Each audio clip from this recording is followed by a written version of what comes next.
Welcome, everyone. Thank you so much for joining our national chapter meeting and discussion of this very important DEI topic, DEI in a highly divisive and politically charged environment. I'm Anika Rahman, CEO of the National Diversity Council, and we are thrilled to have you join us today. As you know, the mission of the NDC is to be both a resource and an advocate for the value of diversity, equity, inclusion, and belonging. As a 501c3 nonprofit organization, the NDC is a nonpartisan organization. Like all nonprofits, we are focused on our mission and on fostering an environment where everyone feels valued, respected, and included, regardless of their political beliefs or affiliation. DEIB is not just a set of buzzwords, but fundamental principles that guide everything we do.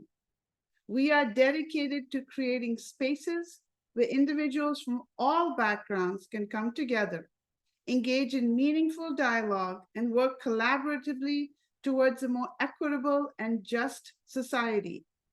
Whether you're a longtime supporter of the NDC or joining us for the first time, we invite you to embrace our shared values of diversity, equity, and inclusion, and belonging. Together, we can make a difference and create positive change in our workplaces and society. So thank you so much for being part of this journey and part of our sector. And now I have the distinct pleasure of introducing my colleague, Cecilia Orenia Rojas, Chief of Learning and Consulting at the National Diversity Council and your moderator for today's event.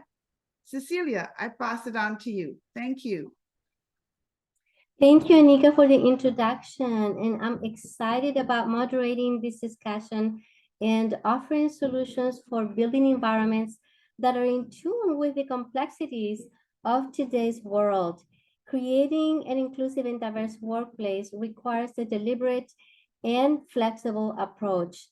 This event aims to equip organizations with the necessary tools and strategies to address diversity, equity, and inclusion challenges, particularly during political polarization. Our national chapter meetings aim to ignite thought and action in a focus group setting addressing diversity, equity, inclusion, and belonging in the context of personal, professional, community, and organizational advancement. We want to address challenging topics and frame conversations with strategies and a deeper understanding of how to move forward. A more casual alternative to formal training and seminars, our chapter meetings energize and empower change agents to join our community with a mutual goal of creating awareness, education, and best practices. To learn more about our upcoming events, please visit our website, www.nationaldiversitycouncil.org. Before we begin, here are just a few housekeeping rules. A reminder that this session is being recorded. Please send your questions via private message to Emily Pfister, who will be writing a note in the chat box at this time. Emily will keep track of the questions to be addressed at the end of this session. Following the Q&A segment, should you wish to continue engaging, we invite you to join our optional after the chapter session. This segment provides an opportunity to extend discussions with the panelists while fostering deeper interaction between panelists and audience members. At the end of today's program, please share your thoughts through our event survey. There will be a QR code provided. Please take the survey by hovering your camera over the QR. Your input will help us understand what worked well and identify areas for improvement.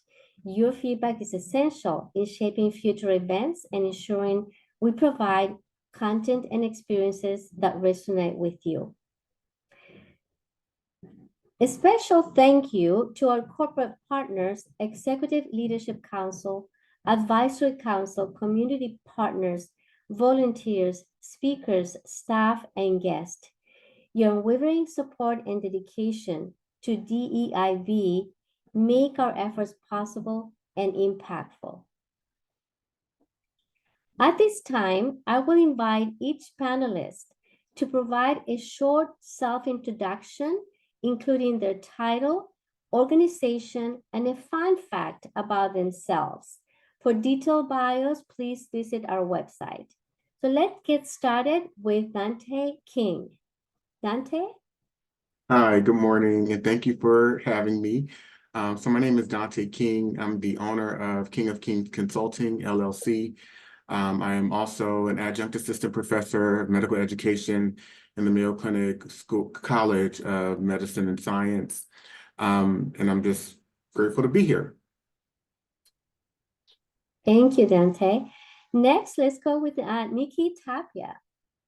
Hello, everyone. My name is Nikki Tapia. I'm with the City of Chandler in Arizona, local government. I have worked in local government my entire life, so 25 years now. And I'm the Diversity, Equity, and Inclusion Officer for our city here, which is the 4th largest city in Arizona. Thank you, Nikki. Glenn McIntosh, you're next. All right. Well, good afternoon. I'm Glenn McIntosh. I'm the Senior Vice President for Student Affairs, as well as the Chief Diversity Officer at Oakland University. And in the state of Michigan, we're about 30 miles north of Detroit.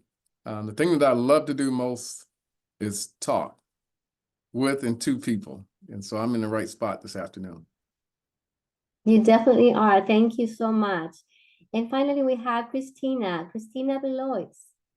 Yes, thank you so much for having me. I'm Christina Villois, and I'm an assistant director at Michigan State University's College of Law. I also serve on various professional communities and committees in the legal field. Particularly, I am the co-chair of the DEI committee for the Oakland County Bar Association and also for Ingham County. Like my fellow colleague, Mr. McIntosh, I too reside in Michigan, and I reside in the state capital of Lansing, Michigan. And a fun fact about me, probably not the most fun, but I love to read. Always have got a good book in mind, any genre, I am game to check it out. Happy to be here.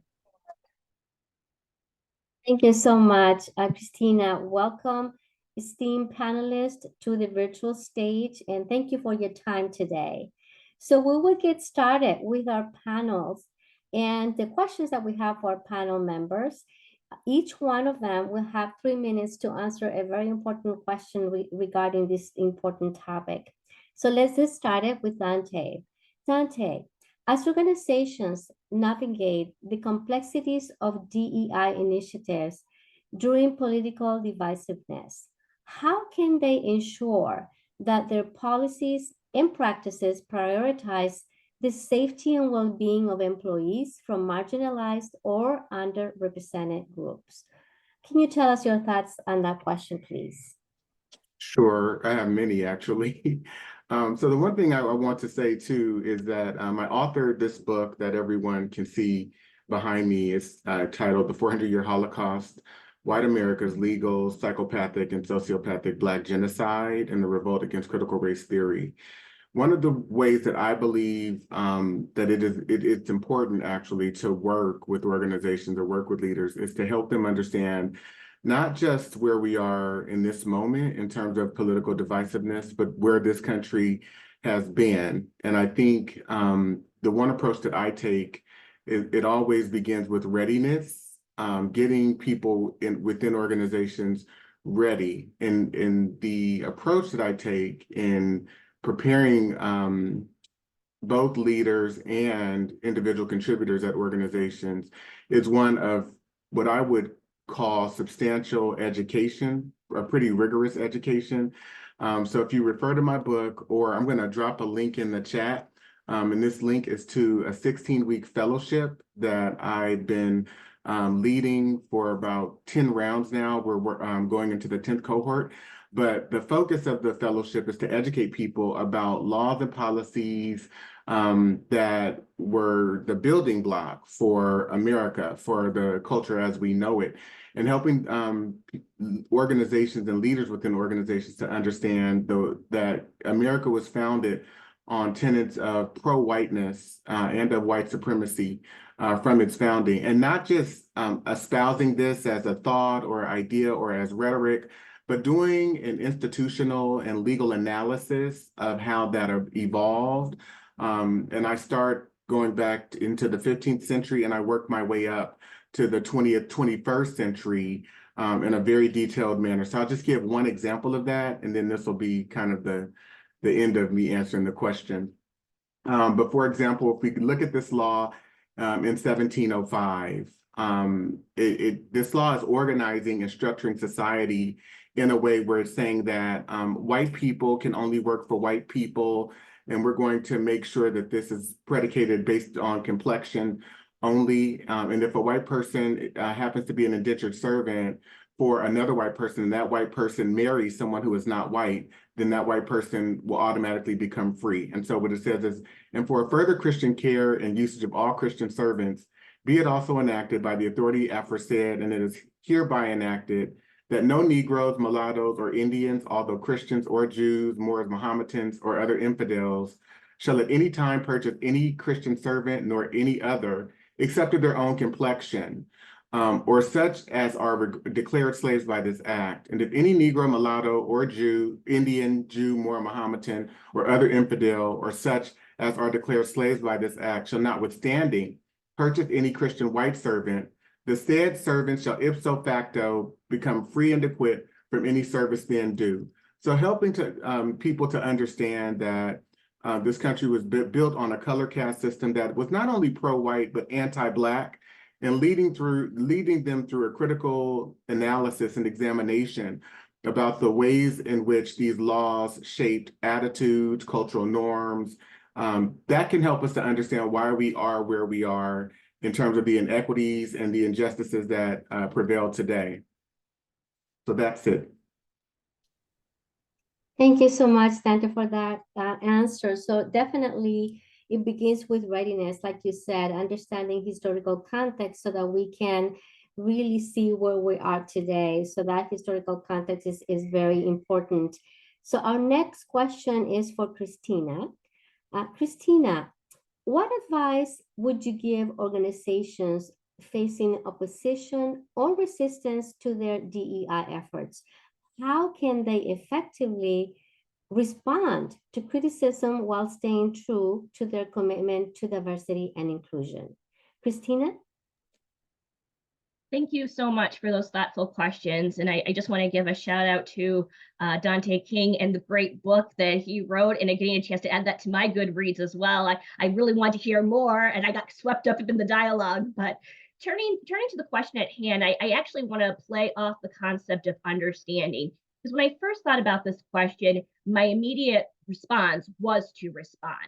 We have great structural DE&I programs. We need to strengthen them probably more than ever right now. And so my mind went into reaction.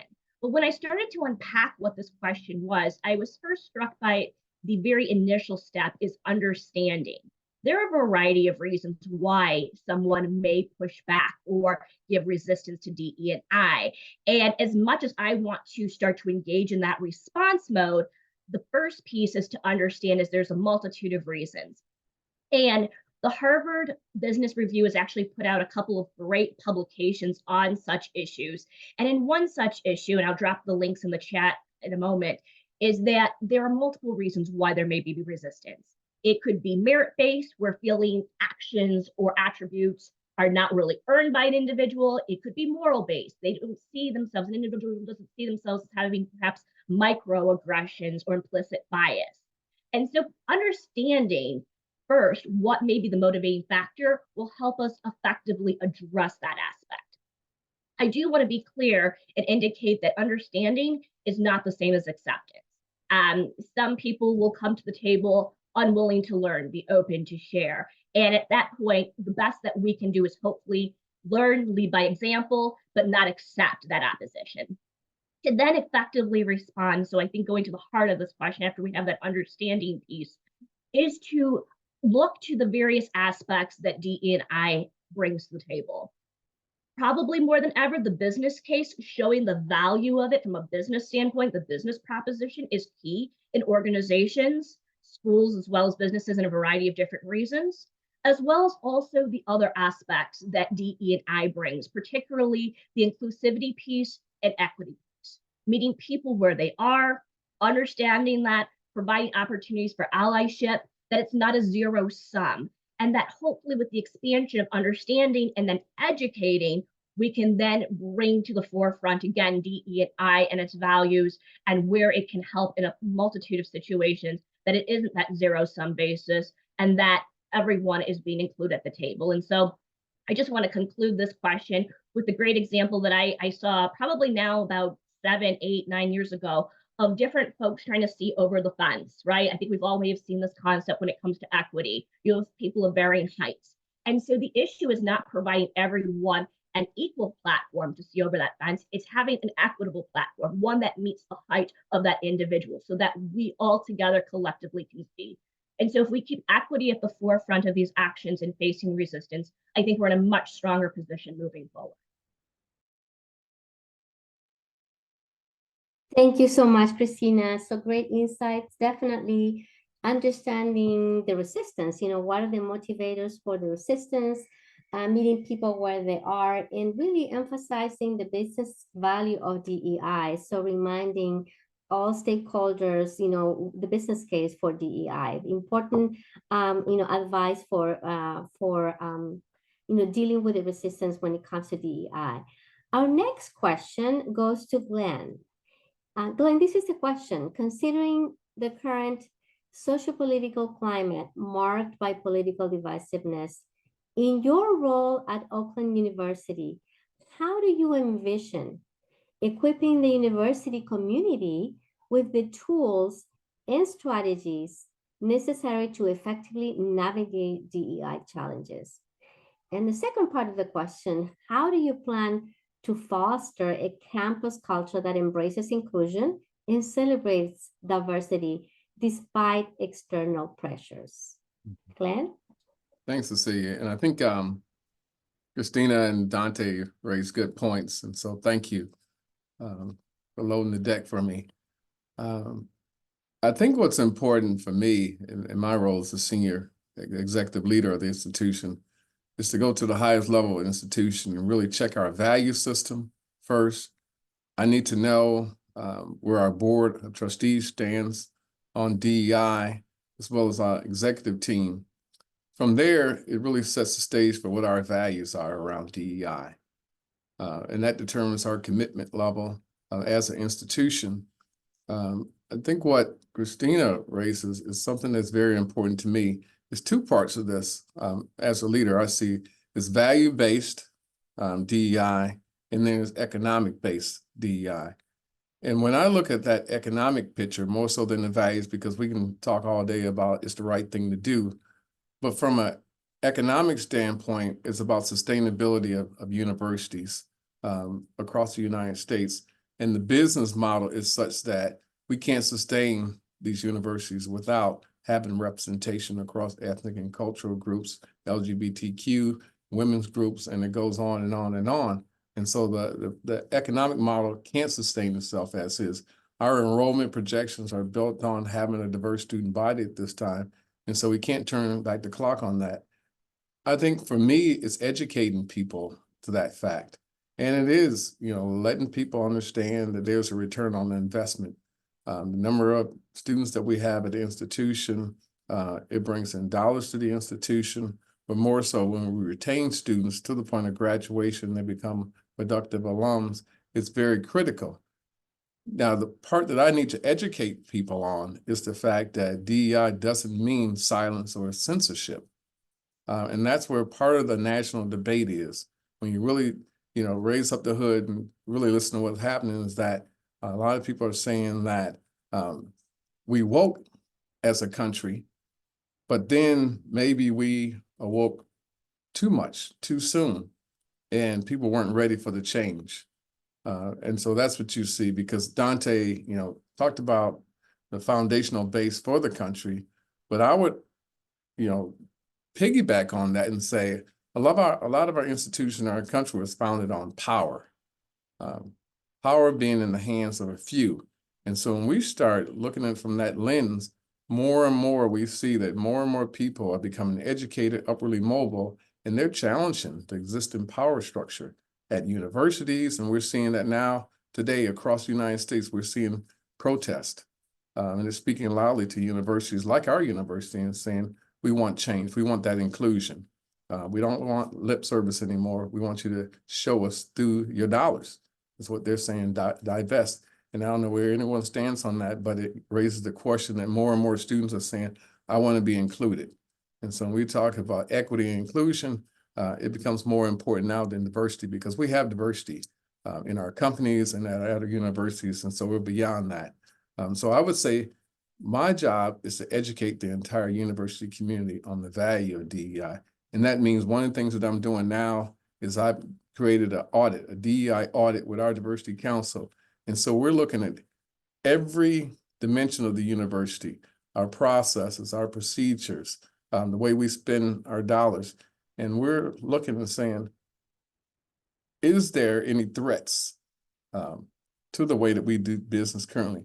Right now, across the United States, we know there's 32 states with bills, either anti-DEI that's been enacted, they've been passed through one chamber, or they've been introduced. And so that's 32 states. One of those states is the state of Michigan, where it's been introduced. And so we have to be awoke to that. And now's the time we need to really do a thorough assessment of how we're doing business around DEI. And do we need to restructure? We were fortunate here in the state of Michigan that in 2006, there was legislation passed that was that anti-affirmative action. And so we had to change the way we did business. Everything from our scholarship, recruitment process, the way we hire people. And so I think we're going to have to take a page out of that book and really ingrain that in the audit that we're engaged in right now. So I would encourage everybody to use an audit tool to really assess how you're doing business around DEI. Don't shy away from it now, because if you just cover your face and think this is not happening, it is happening. 32 states. I'll stop there. Thank you for that, Glenn. Thank you.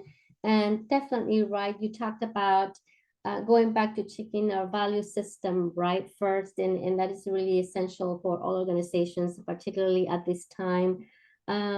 Going back to also, the value-based DEI, but also the economic value of diversity, equity, and inclusion, educating people, being clear about the ROI, and also, assessing the organization, continuing to assess your organization, doing cultural audits to assess the threats, the challenges, and opportunities that you have. Thank you for that. So next question is. So see, I would add a piece that I mentioned. We have to make sure that in that DEI approach that we're using, are we setting up a scenario where people will say, you're silencing us or you're censoring us? And that's what we're hearing more and more. If I don't use the proper pronouns, I'm subject to a penalty or discipline by my organization. And there's other examples like that. And so we have to be careful that we're opening the door to debate and discussion. Thank you for that, Glenn. Next question is for Nikki. Nikki, given the current political climate, particularly the prevalence divisiveness that we've been talking about, how do you plan to navigate and advance DEI initiatives within Chandler's institutions?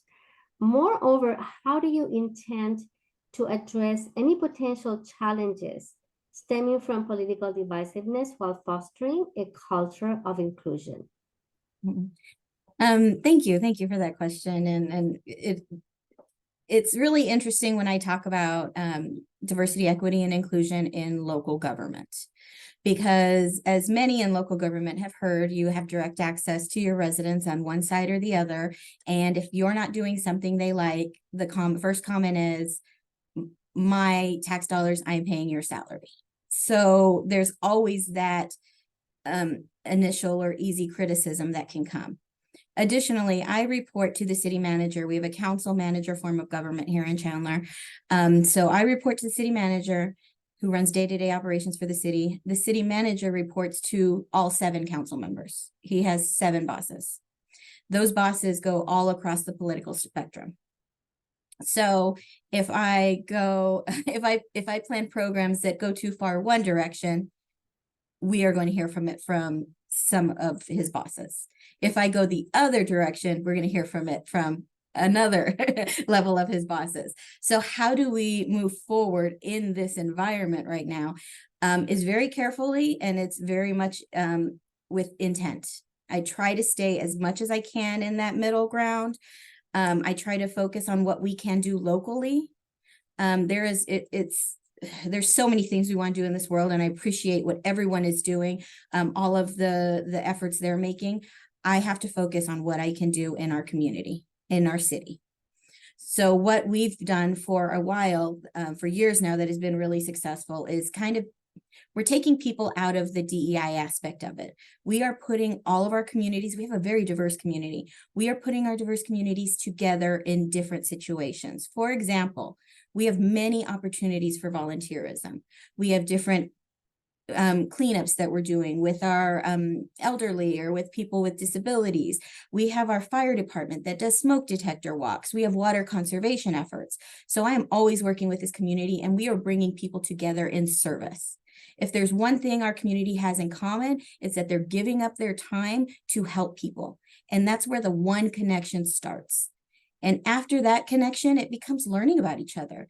And then the threatening aspect of it is gone. This is a person in the city. I'm learning about them. I'm learning about their history. I'm learning about their traditions. I'm learning about their family. Some I relate to, some I'm excited about.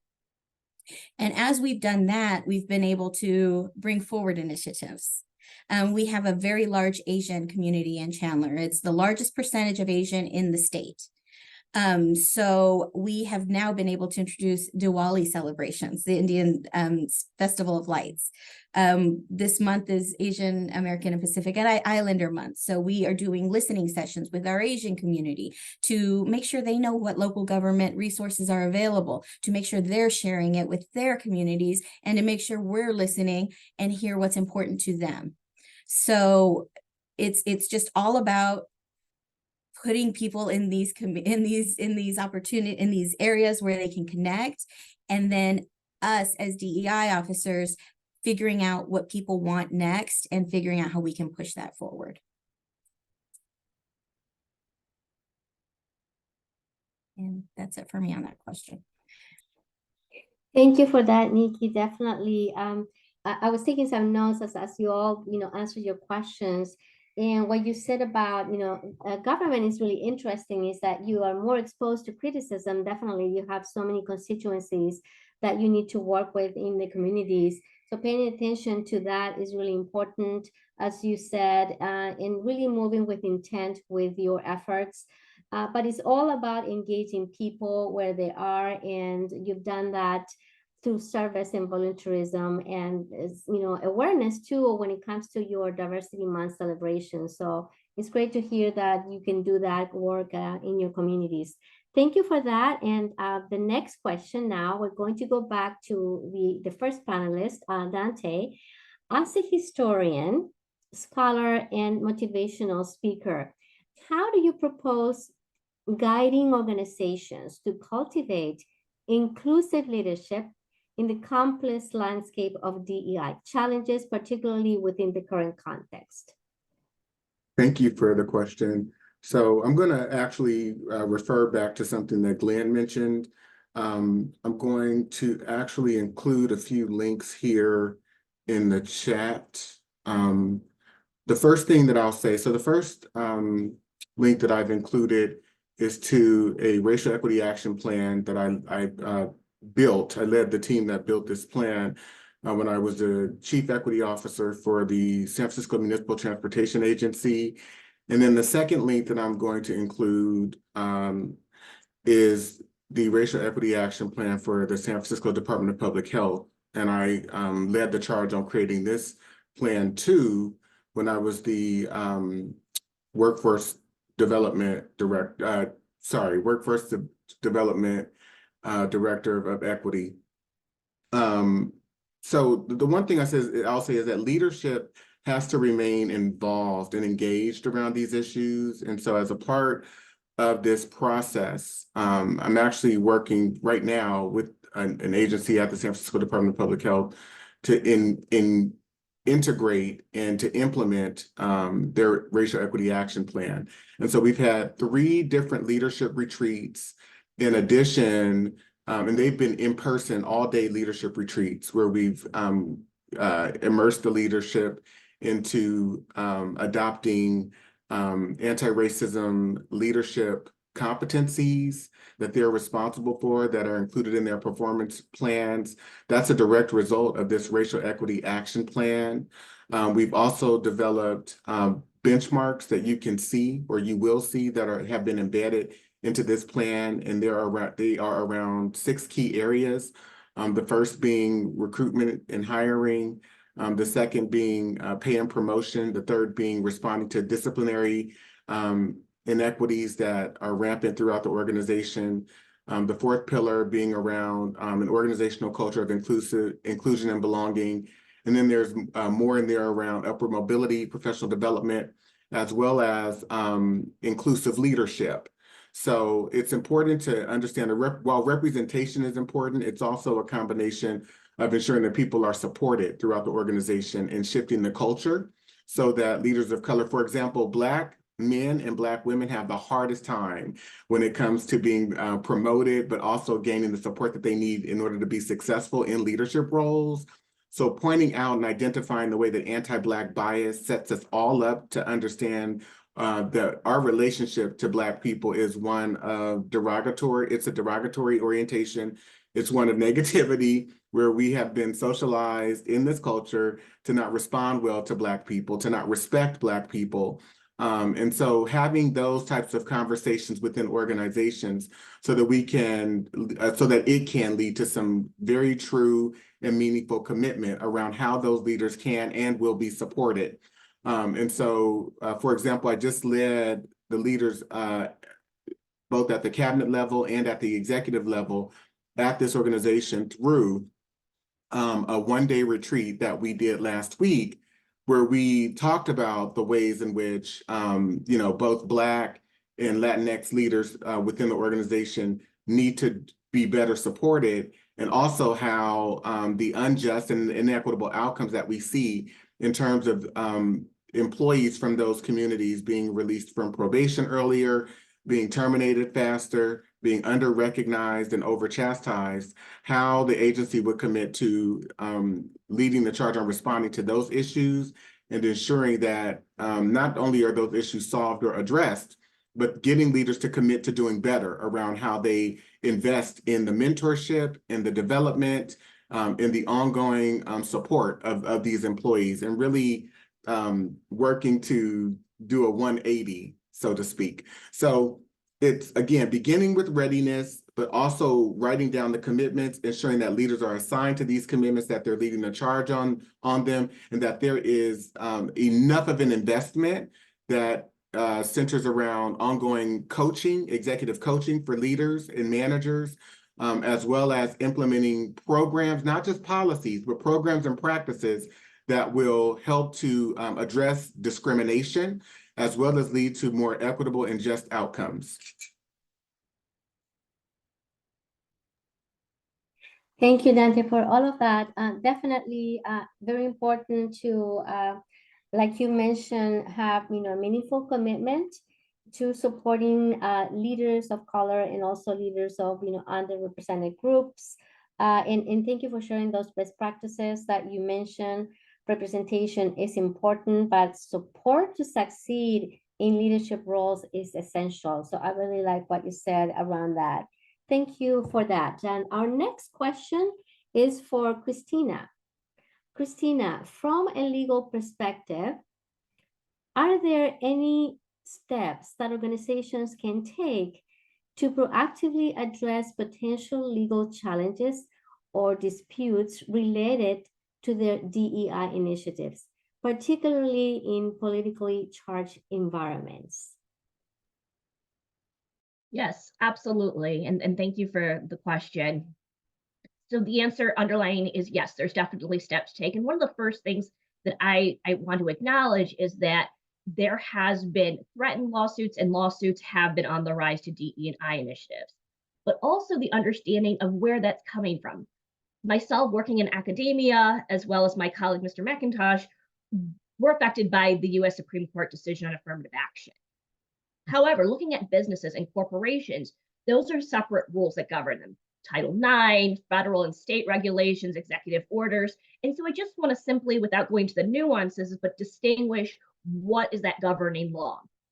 That being said, it's no surprise that with the Supreme Court decision, that the threatened lawsuits have been on the rise, and DE&I supporters now also see this as an opportunity to engage in further and gain traction.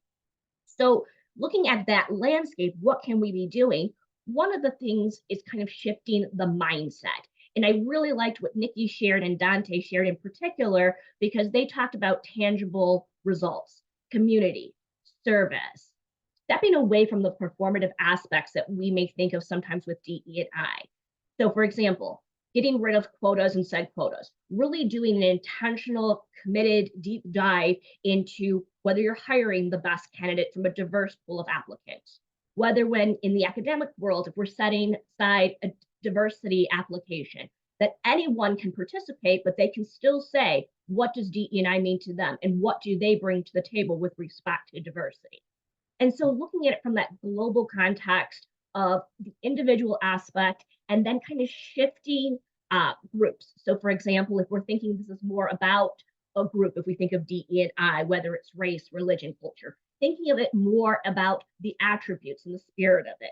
When you're in the hiring process, having very standard neutral language, that you're asking the same set of questions of each applicant, that you're having that opportunity to pull from that diverse pool. And so that we're still highlighting, prioritizing, but looking also to the context of the individual and in totality of those circumstances. And so just kind of thinking from just a bottom line standpoint too, we hear a lot about initiatives where we say, hey, we now have an all gender bathroom, or we hired more women on this particular issue, and so forth. And shifting away from that mindset, more about making sure that those individuals are at the table, that we have spaces, that we set channels apart for intentional DEI outreach and effort, but that we're also not running afoul of potential lawsuits or issues, that we keep those missions strong and we aim higher, but we also do it from a place of intentionality, so that, as Nikki said it best, eliminating that threat, so that the community, that the service impact is felt by everyone.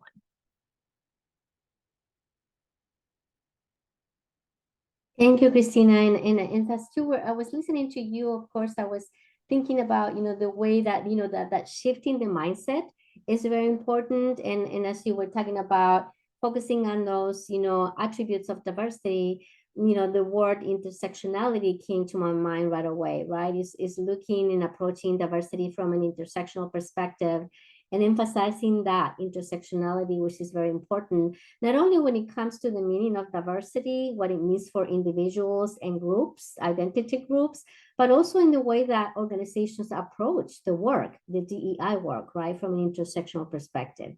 So great discussion. I love all of this so far. And our next question is for Glenn. Glenn, in the event of legal challenges or changes in government policies regarding affirmative action, how do you envision adapting Oakland University's diversity and inclusion strategies to continue promoting equitable access and opportunity for all students and employees?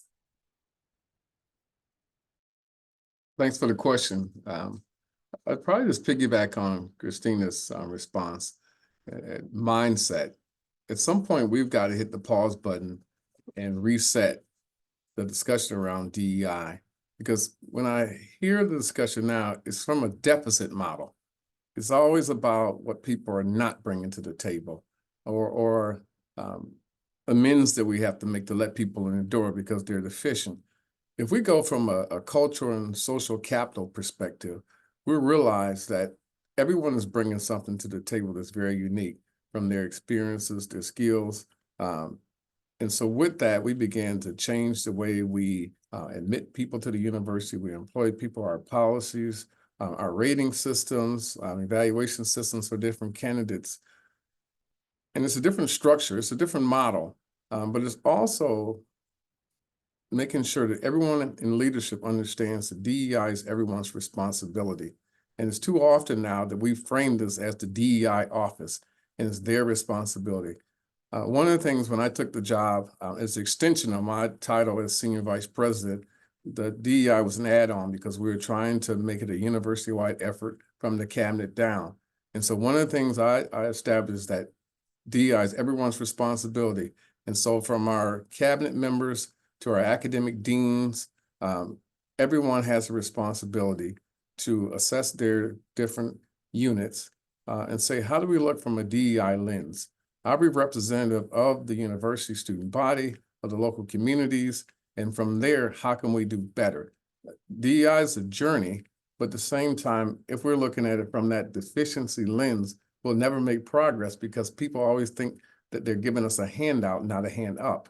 And that's the problematic piece here, is that people are saying, we've given too much. It's been 30, 40 years that we've given African-Americans, Latinos, gifts, and we don't see the major turnaround that we thought would happen. And now we're including other groups. But we have to broaden that discussion too, and I have to do that at the university. And so I included our DEI report, and you'll see that it covers every aspect of the university. And so when I put together the annual report, it's very comprehensive in nature because every aspect of the university, I want to know what you're doing around DEI and advancing it. But it's from a different perspective, a different lens, and that there's so many things beyond just race, you know, ethnicity, gender. It's more than that. And I think that's where we see conservatives picking us off now because they're focusing on race and sometimes sexual orientation. And the discussion now is much broader than that. And so part of my job is really positioning us to where we understand we have to look at it from a different lens. And we're looking now, moving away from that deficiency model that's still in the mindset of people, particularly those who are 35 and older, which is a lot of our employees at the university, to be honest with you. And they're the ones who are struggling with change because there is a power shift now happening across our country, and people are balking at it. Thank you so much, Glenn. Definitely resetting the discussion on DEI and going away from, you know, the deficit lens, you know, the deficit perspective, to also, you know, broadening the responsibility of DEI, and, you know, it's everyone's responsibility. So thank you for that answer.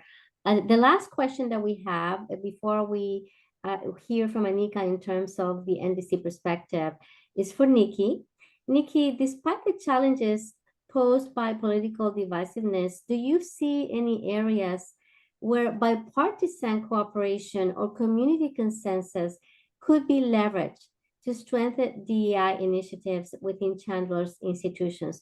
If yes, how do you plan to harness these collaborative efforts? Nikki? Yes, absolutely. I do see areas of bipartisan cooperation, and I think Christina touched upon it in the business case. We have a lot of businesses in Chandler, global businesses, like Northrop Grumman, Toyota Financial, PayPal, Intel. The president was just here in Arizona a couple of weeks ago talking about a $2 billion investment in chips and technology.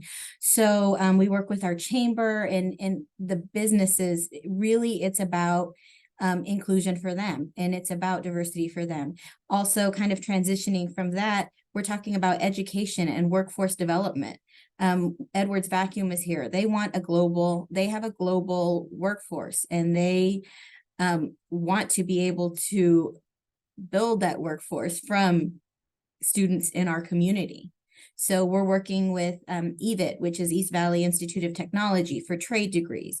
We're working with our student groups within the school districts, our Black Student Union, Gay Straight Alliance, MECHA clubs, to make sure that these groups know that there's really great positions and opportunities at businesses where they can travel globally or live a very good life and enjoy and really just give back to the community.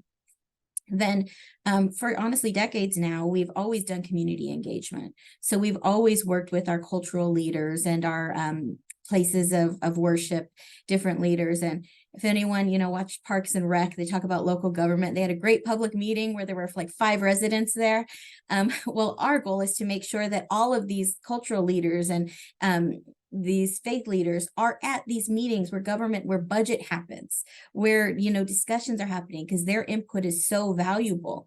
So our elected officials love when they have participation from our residents. And so that transforms any political sphere. It's about residents being able to speak to their elected officials and being able to just have open dialogue and to being able to give their opinion on how our budget goes, or public safety initiatives, or museum, public works of art that celebrate our diverse community. So these communities and these populations being involved in government has transcended as well. And then finally, data, of course, is always important. So we are instituting a lot of data and strategic measures so we can give that case and give data. But I've been really steadfast in saying, yes, of course, we're going to give data, but it's about the stories too. It's about the people as well. So with this data, I have to give you, and you have to be, you have to know that there's some things we can't capture in numbers. Thank you, Nikki, for that, and definitely sharing those best practices around collaboration across sectors, and also with community organizations. So panelists, we deeply value the insightful perspectives that you've shared and the actionable steps that you are actually creating in your organizations, right? And to continue to foster that inclusion within your organizations. So now I will pass it on to Anika, our CEO, to provide a few minutes of the NDC perspective on this topic and some best practices that we've seen that organizations can implement. Anika?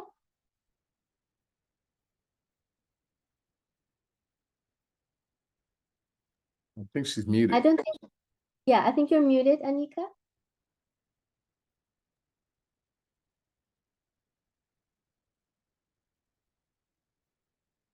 We can't hear you. How about now? Now, perfect. We can hear you. Okay. Something weird with my microphones, but thank you so much to our panelists. Great insights, great comments. And because we've been having these conversations with so many of our stakeholders, I'm really happy to echo everything that our panelists said and talk to you a little bit about how the National Diversity Council has identified various tactics and strategies to continue the focus on diversity, equity, inclusion, and belonging. So first and foremost, we believe that organizations must continue to pursue DEIB in this environment. And it goes back to a comment that our panelists have already made. That is that DEIB advances the concerns of the majority of Americans. This is an area in which we are dealing with many constituencies: women, people of color, LGBTQ+, disabled, and that also includes specially abled and neurodiversity, veterans, and we also deal with issues of multi-generational communities, right, and multiculturalism. Taken collectively and together, this is the majority of our nation. We are not a niche sector. We are not solely concerned with one issue. And I think that's really important to keep communicating out there, that when you sit around your table, whoever you are, for a meal, DEIB supports many people at your family and friends circle.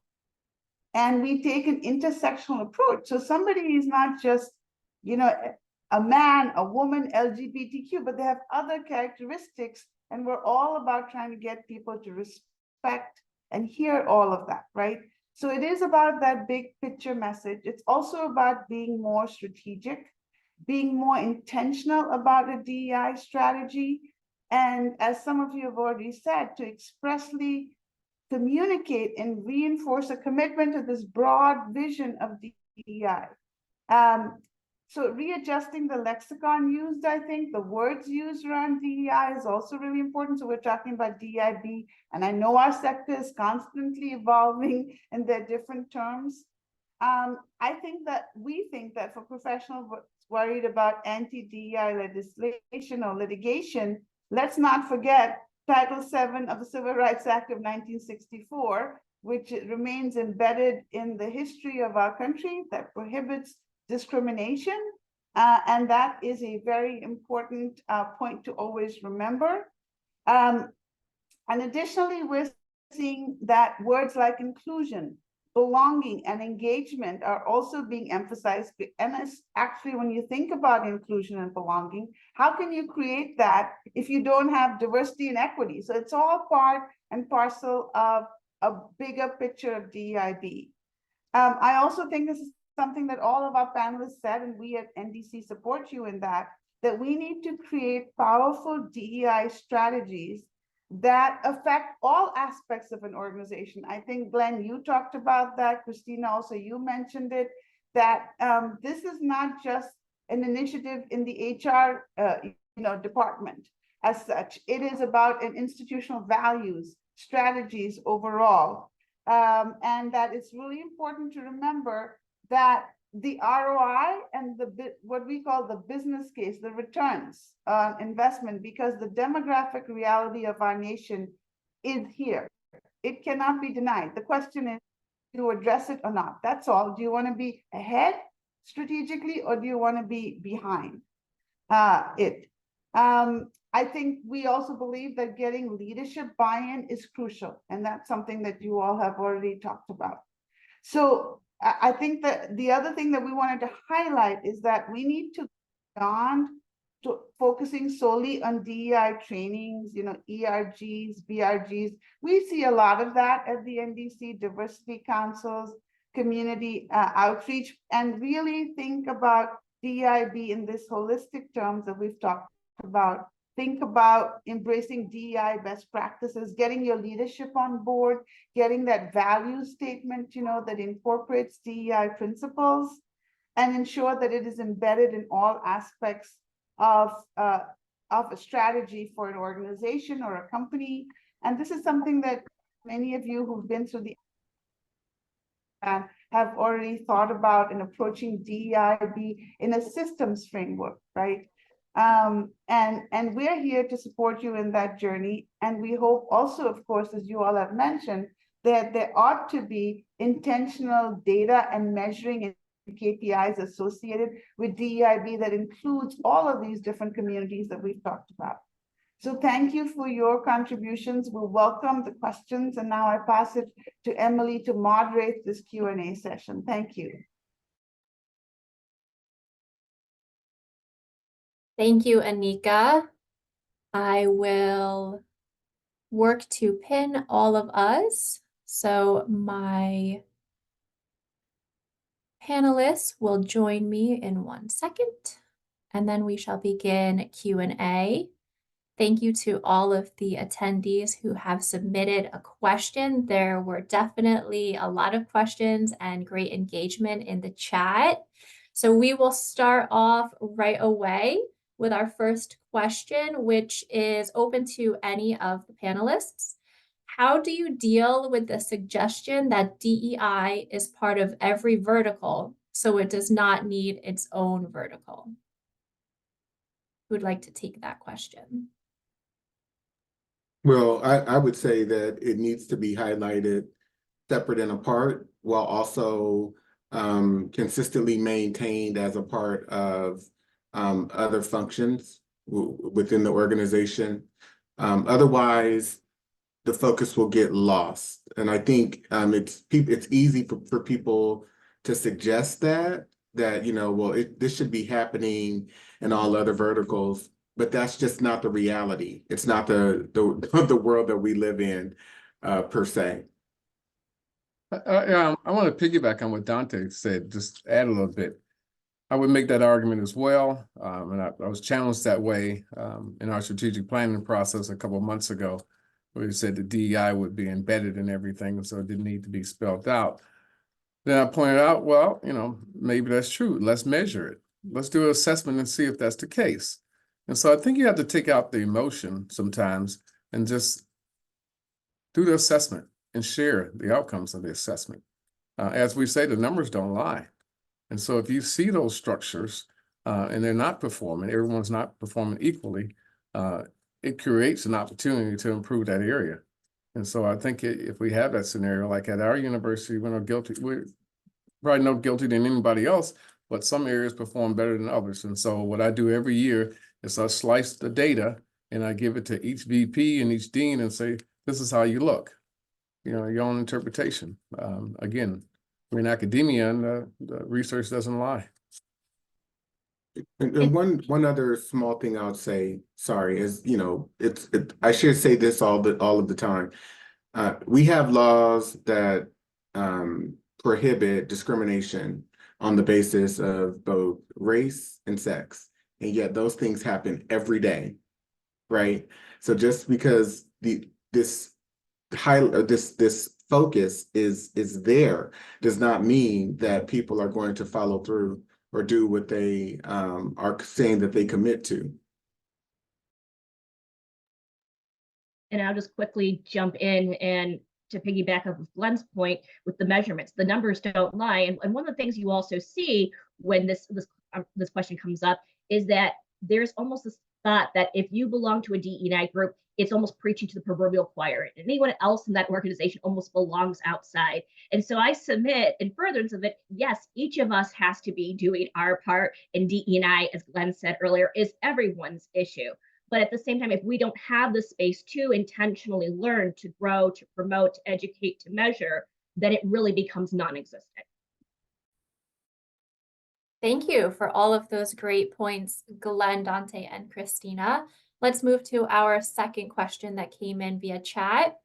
Regarding the negative influence by politicians, have any of you began or are part of an initiative to bring DEI practitioners together to lobby against exclusionatory policies and practices? So I guess, have you kind of come together in a sense to fight the political landscape we're facing? I can speak for local. It's kind of been a lonely. we have a consortium of our valley cities and our DEI representatives. We do meet, but it's more to kind of as a support system for each other. Not all cities in Arizona have this position as well. Very happy to note that our governor's office has just created a position, and her first line of business was to come to all of the cities. So we're going to start meeting kind of as statewide DEI representatives. And just for us to be able to have that support of our highest elected official in our state, it means so much. And I know we're really excited to be able to have that extra support because it will help with the work that we're doing locally in our cities.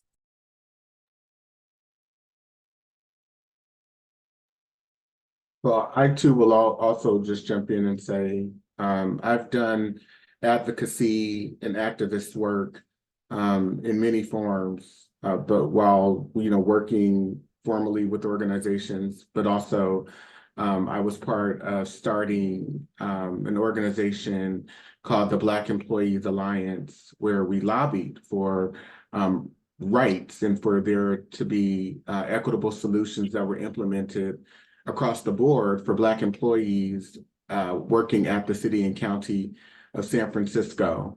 And so that involved lobbying with the boards of supervisors, also meetings with the mayor and the department heads to bring attention to all of the ways that Black employees were being mistreated, undervalued, discriminated against at that organization. And so I would say that, being a Black person, being a Black man in America, I'm always fighting. I'm always advocating for change and for there to be some remedy and solution into the ways that Black people have been and continue to be perpetually disenfranchised in this country and isolated. really isolated. And so in the space of DE&I work, I mean, I heard some of my other fellow colleagues and practitioners say that, it's more than race. It absolutely, we can say that it's more than race, but we need to understand that across the board, no matter if we're talking about LGBTQ people, such as myself, I'm a member of the LGBTQ community. If we're talking about women, if we're talking about people who are challenged physically in terms of having challenges with disabilities, if you racialize that data, Black people are always at the bottom, but Black people are almost always faring the worst. And so in my view, and in the work that I do, and from my personal experience, my work is about centering the injustices faced by Black people, because by every measure, by all accounts, Black people are suffering the worst. Thank you. Thank you for those thoughts. We might have time for one last question in the Q&A before we wrap it up, but please, we invite you to stay for the after the chapter conversation. Hopefully some of our panelists, if not all, will be able to stay on for that. So our last and final question for Q&A, how can we deal with the change in prioritization on DEI programs within our organization over the last few years, especially with leaders who can't see the downstream impacts of not integrating DEIB throughout the org? Open to anybody, and I can repeat it. It was a long one.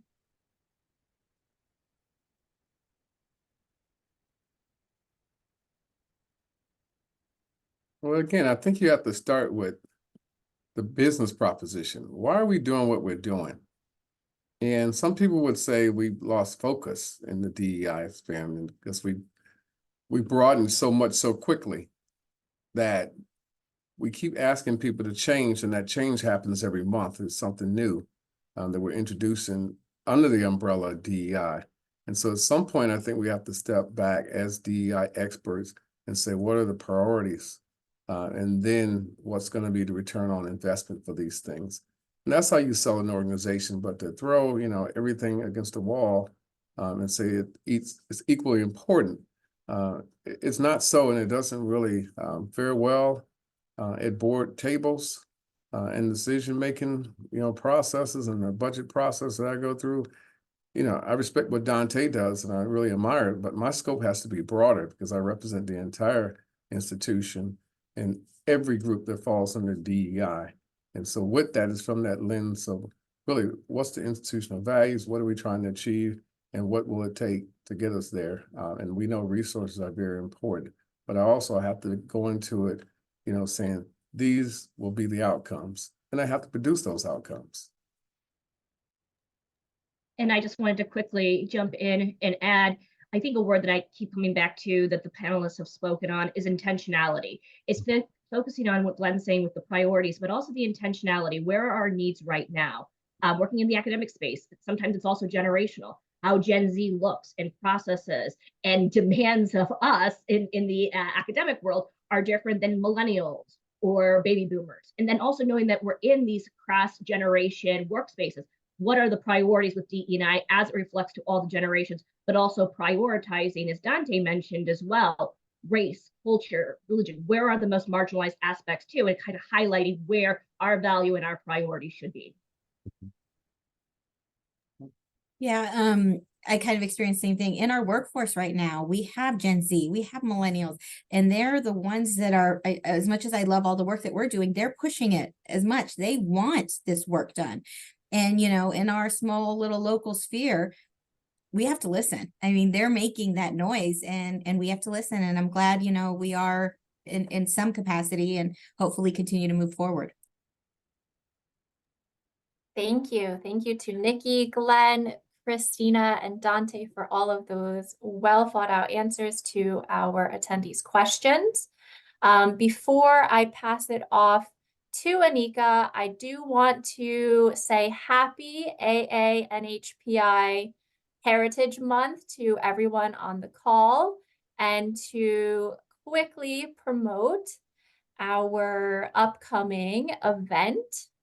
We will be hosting, one second. we will be hosting our 5th annual AANHPI Leadership Summit live in person at the New York Life Building on May 28th from 10:30 to 2:30 p.m. Eastern Time. It will also be hybrid, so we'll be virtually live streaming this event. Thank you so much to New York Life, one of our amazing corporate partners, for hosting us. We're so excited to have keynote speaker BD Wong joining us and engaging in the event. We also have MC Lucy Yang from ABC Television as the event MC, and a wonderful 5-person panel of corporate AANHPI representatives. So please, please, please share this within your networks. If you can join us, we would love to have you in attendance, either hybrid or virtually, and hopefully we can see you there.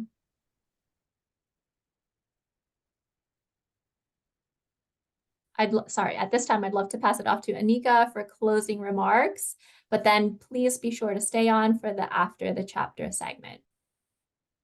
I don't have much to say other than to thank all of you for participating and sharing your knowledge and wisdom and your questions, because this is an important space that we create where we can talk to one another about strategies, about how to advance DEIB and the challenges and opportunities that we face. So we continue to be in dialogue and conversation with you. We encourage your participation in the post-event survey, and thank you so much for everything. And I look forward to our continuing conversation, and enjoy the rest of your day. Thank you.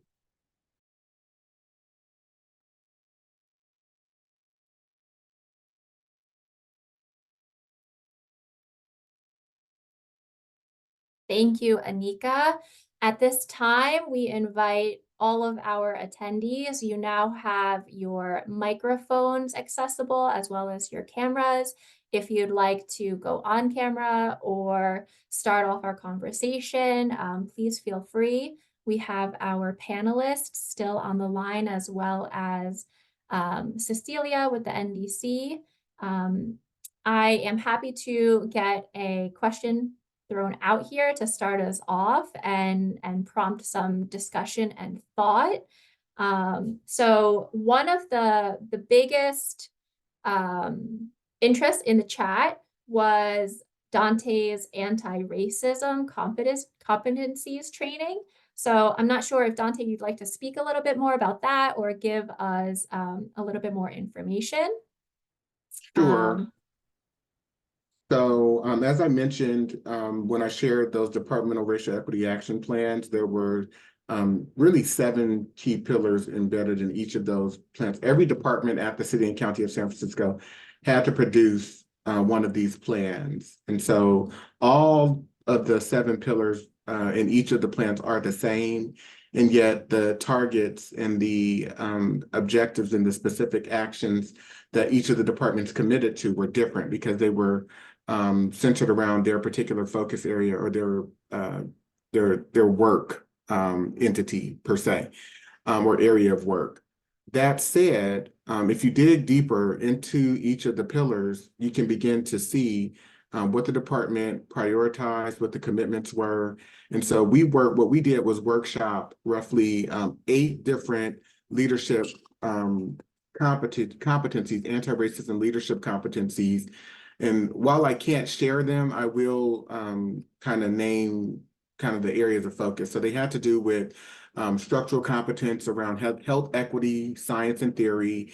That included just a deeper understanding around race and racism historically, and the ways that they have informed the health sciences, as well as the field of medicine and health outcomes overall, looking at just kind of the gaps and where communities that have been kind of the targets of historical medical malpractice or mistreatment, where they are faring, and then commitments around how to improve health outcomes for those communities in different areas. The others have to do with data management for equity, competencies around communications, collective impact and partnerships, budget planning and financial management, clinical competencies, and accountability. So those were some of the key areas. And what we did in the retreat was each of the leaders carved out specific actions that they would take to both respond to and manage the improvements to address each of these areas, to influence improvements over time, or throughout the next year, rather, the fiscal year. And also how they would manage and monitor to these competencies throughout the year. But that they also just didn't commit to these without any ongoing formal assistance. So we've also been able to involve coaches, both anti-racism leadership coaches that provide individual and group coaching ongoing, so that there is consistency around how leaders are engaged about these competencies, and so that they are also held accountable throughout the year, so that at the end of the year, all of the leaders are successful in both implementing and achieving the commitments that they documented.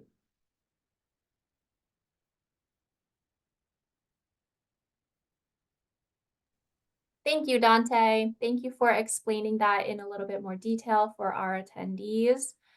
I actually had a question, and it related to something that I heard Nikki say.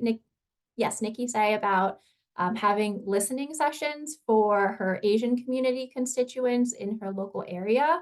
So I was wondering, and for anyone in the panel and attendees, how organizations and people leaders can help support their employees' mental well-being and psychological safety at work, given the current political climate and the backlash we're seeing against DE&I.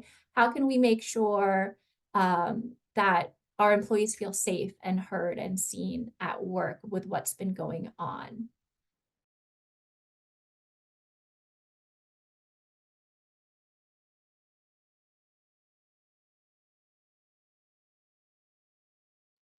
I think some of this happens through employee resource groups. We have different types spread out around the university, and we encourage people to join so they feel like their voice is heard and appreciated, and they feel supported. As a DEI officer, me and my staff, we check on those groups on a regular basis and help them engage in strategic planning throughout the year. And so we're always listen in with an ear towards how do we become a more supportive environment and make sure people know about the different resources available, particularly as it relates to mental health, wellness, because that is very important for faculty, staff, and students. And I'll add, similarly, we're doing some similar features at MSU as well. And there's two focuses. One is our students, their well-being, their mental health, their psychological safety, as Emily noted. But also our employees and staff and faculty, and also seeing different levels of it. So sometimes more senior leadership is part of that discussion, but we've also been doing more focus groups too, where employees can share and feel that they can share safely too. And then depending on what that outcome merits and warrants, then whether it goes up the chain of command with leadership, but having these discrete spaces that people can share, they can be heard, and then having actionable results too, so that they know that they're not only being heard, they're being understood as well. Yeah, and I think for us, we're inching into resource groups. We are a small workforce, so we're inching into it. But for us, it's all of my team, very small team, we're aware that we don't know what we don't know.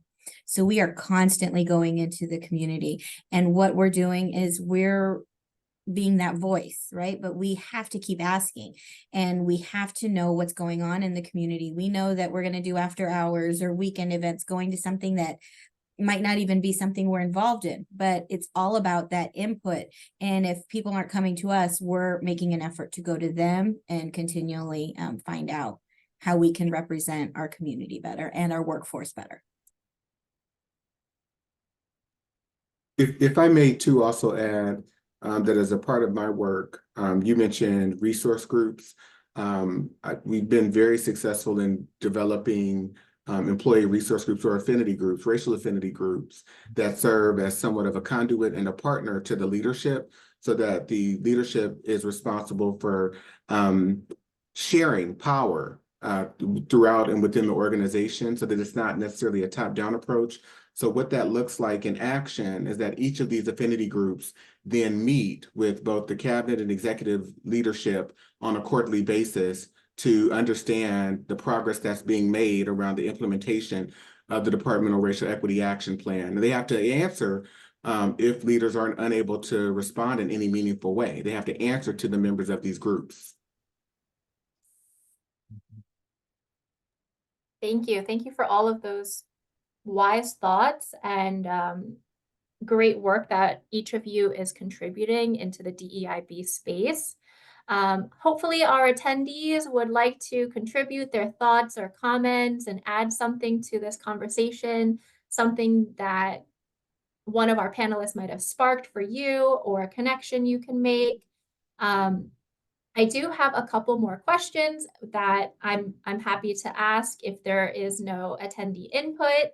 So one of my questions is, even though we're in a very challenging political landscape and DEIB is facing hardship in some areas, we're still continuing the work, right? We don't give up, we keep going.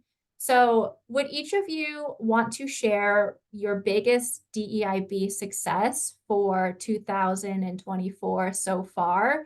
What have you either been working on or developing that you think is going to really positively add to your department, or maybe it was a project that wrapped up in 2023, but you're seeing the fruits of your labor now? I will offer that to the group.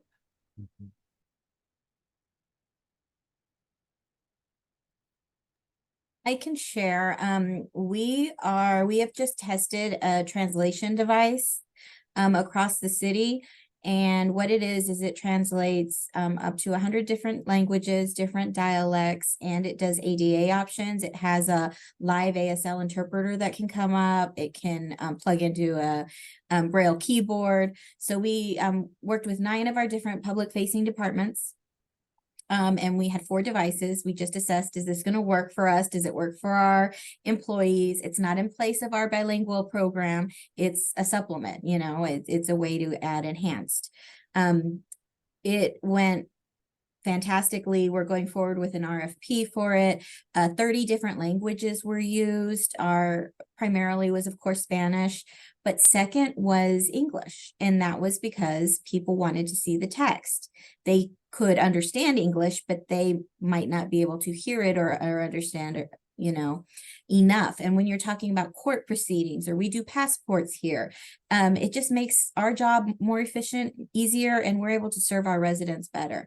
So this was really, really neat. Our employees, we thought, oh, it's just going to be at the front desk of customer service areas. We've had our employees engaged enough coming up with different creative ways they could use the device. Our library wants to use it now at story time. Our water conservation folks, they go to people's houses and talk about water leaks and talk about how they can save water in our desert. They've asked for a device so that when they're going into houses, if they have any communication challenges, they're able to do it. So the employees being engaged and coming up with ideas was amazing.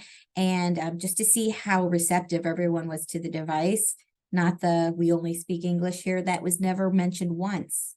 And so that was just really exciting. And we're really excited to go through the RFP and to get these devices across the city in different capacities.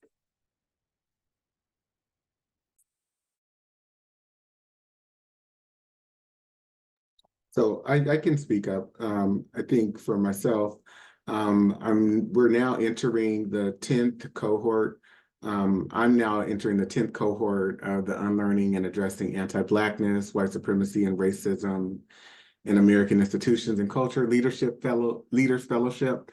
So I shared the link earlier. I've been able to, over the last several years, inform thousands of different leaders and practitioners across various organizations as I traveled throughout this country doing my work, sharing my book, But I will say that even with all of these accomplishments, with all of the success that I've encountered in terms of just even the sales of my book, the biggest accomplishment has been getting leaders to take a deep look at the daily inequities and injustices that show up, that are just that pervade our institutions, and particularly with one organization that I'm working with, doing some deep work where I've been able to go in, and due to my background in human resources management, once being an ombudsperson, being someone that participated in employee investigations,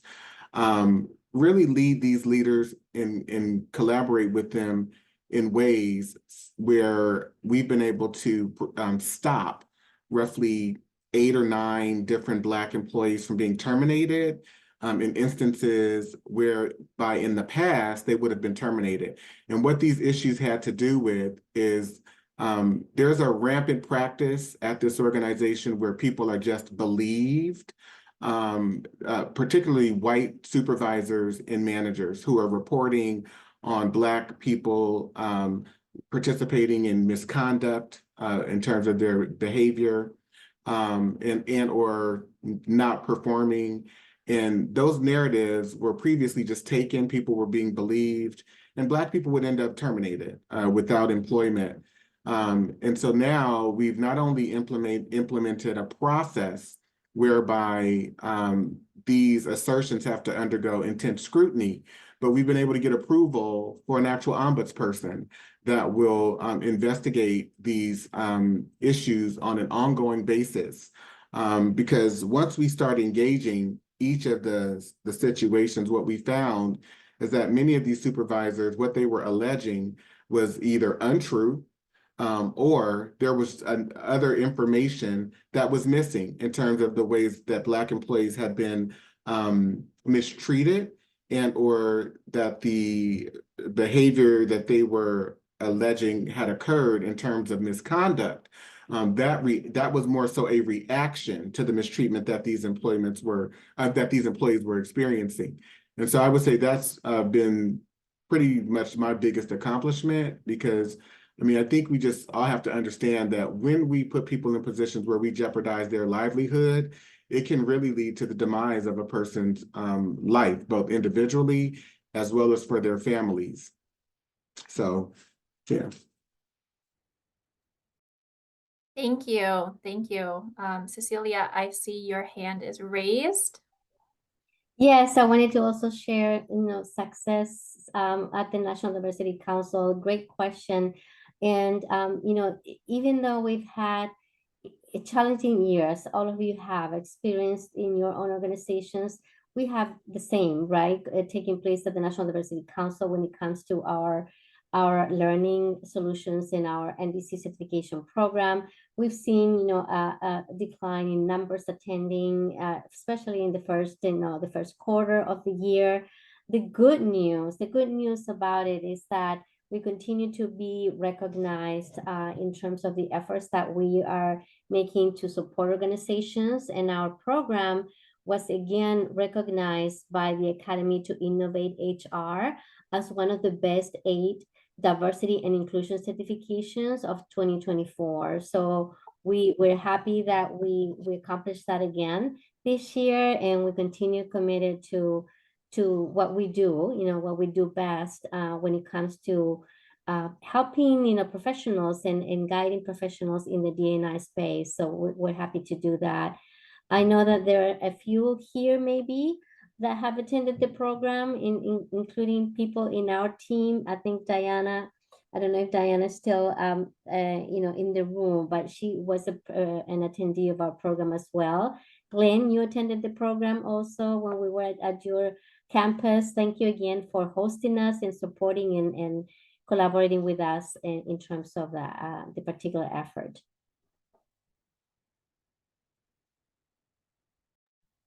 Thank you, Cecilia, for sharing. Yes, the NDC, we are still making gains. We are doing this hard work, and even in this political landscape, we're going strong. We're not going to stop. It's just a shift in mindset, if anything.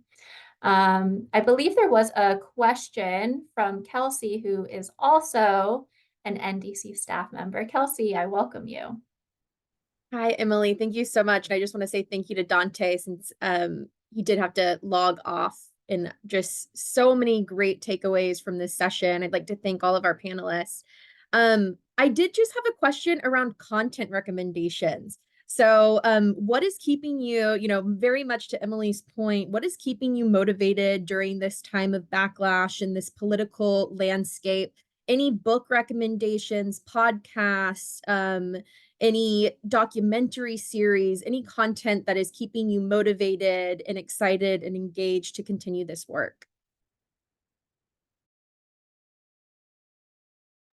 And Christina, not to put the pressure on you, but I know you said you're a big reader, so I'm excited to hear your recommendations. Yeah, actually, what I was going to share, and thank you for that, Kelsey. One of the things that I was thinking, when it was not reading wise, is having dialogues like this, having spaces. I, as much as I love to read, I derive probably the most value is learning from others. So practitioners hearing questions, learning, sharing. And so I've been trying to be even more intentional about attending and learning webinars and continuing education opportunities and listening. So sometimes I find them through organizations that I'm in, such as, for example, the professional organizations, the County Bar Association, Women Lawyers Association, but it's events like this with the National Diversity Council, it's with the Institute for Diversity Council. And so my biggest plug is finding opportunities like this, especially over the lunchtime. It takes a lot of information, but it's in a very manageable segment. And then I walk away with follow-ups. And then from there, I'll generate, oh, this is a thought or a book. For example, Dante's literature today. That's something that's going on my list. And so having these very intentional and organic spaces are the best ways to keep me motivated and learning. Thank you so much, Christina. Nikki, did you want to add anything? I saw that Glenn had to sign off due to another presentation. Sorry, I'm back. Yeah, I'm a little bit of the opposite, or I agree with Christina, same thing. I really try and go and like with National Diversity Council or different groups going on virtual seminars or webinars to keep updated on knowledge. But honestly, I kind of need a brain break outside of. So I indulge in fiction books or trashy TV sometimes, just because I think you need the self-care is important too. So honestly, I think getting all the knowledge, but then making sure you kind of get out of it as well is important. Definitely so important. And that's what we keep hearing from a lot of our participants and partners, is really looking for those types of recommendations around community and resilience. It's this work can be lonely at times, especially with the pushback that we see. And so it's always great to join conversations like these. And then also, like you said, Nikki, taking a break for some TV. I know one of our panelists said, I am a big Marvel fan or a big Star Wars fan, and, kind of getting into a different state of mind. And so I appreciate that as well. Emily, I know we don't have much time left, so I wanted to pass it back to you in case there are any last minute questions.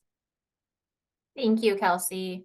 Nope, no last minute questions. We're about 2 minutes from 1:30. So I'd love to thank Nikki, thank Christina for your participation on our panel today. Unfortunately, Dante and Glenn had to drop off, but we also thank them very much as well. And thank you to all of our participants who stayed on with us, who got to hear all of these extra thoughts and comments and soak all of this knowledge up for our after the chapter conversation. What I'm going to do now is display our survey code. So if you would like to take the survey as a participant or as a speaker, please do so we can gain your feedback to help us better create events like this in the future. And thank you, everyone. Have a wonderful rest of your day. Thank you. Thank you so much. And thank you for the National Diversity Council on having us today. Thank you, everyone. Have a good day.